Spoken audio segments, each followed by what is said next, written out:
snippets of a sermon here and there from different people.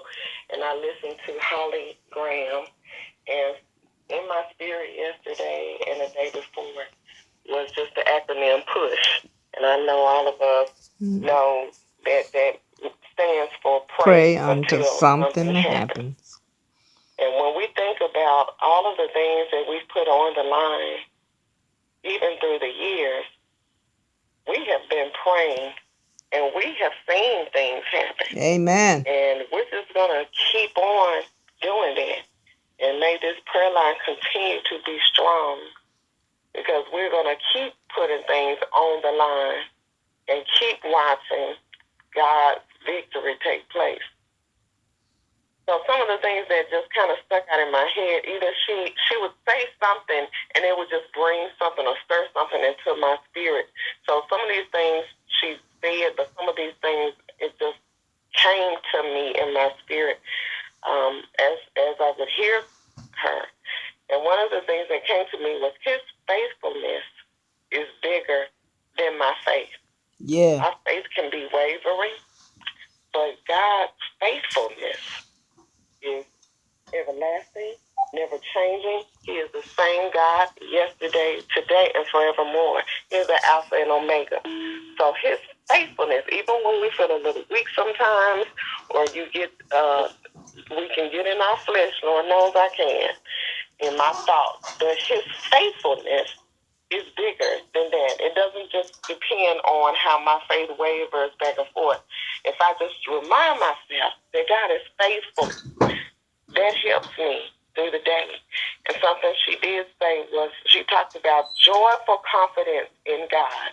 And I thought about that when I heard Estella and Dr. Wide talking, and Minister Diener talk about no complaints, because we not only do we know that God has it, we know that he's faithful, but we know that he has every little situation that touches our heart.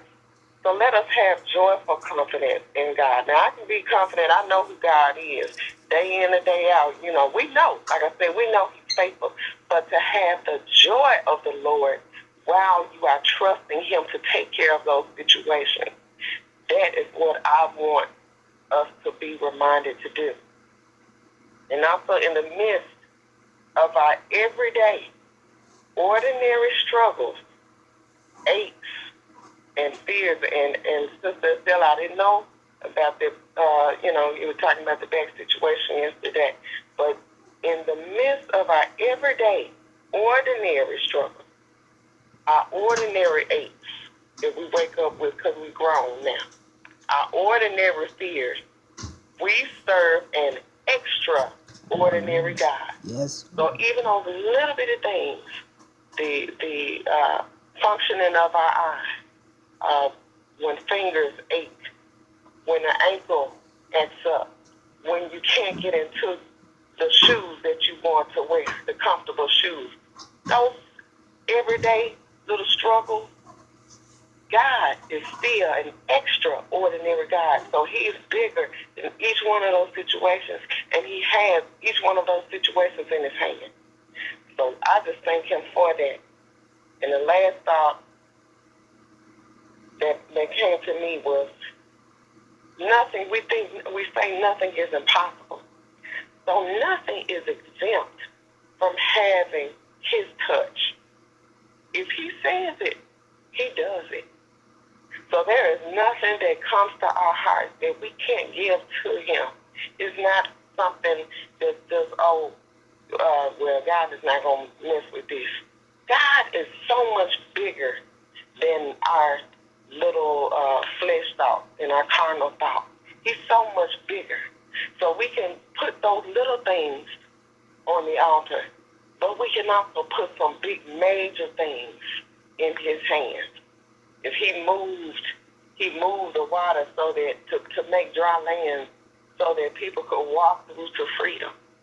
He allowed Jesus to die on the cross for each and every single sin, even those we have not even committed yet. So there is no limit to the power that God has before us. And let's just be reminded that he is still God. And just to close with that, Matthew chapter 21. Verily I say unto you, and Jesus answered and said unto them, 21 verse 21, verily I say unto you, if ye have faith and doubt not, ye shall not only do this which is done to the fig tree, but also if ye shall say unto this mountain, be thou removed, and be thou cast into the sea, it shall be done. In verse 22, and all things, whatsoever you shall ask in prayer, believing ye shall receive. Praise God.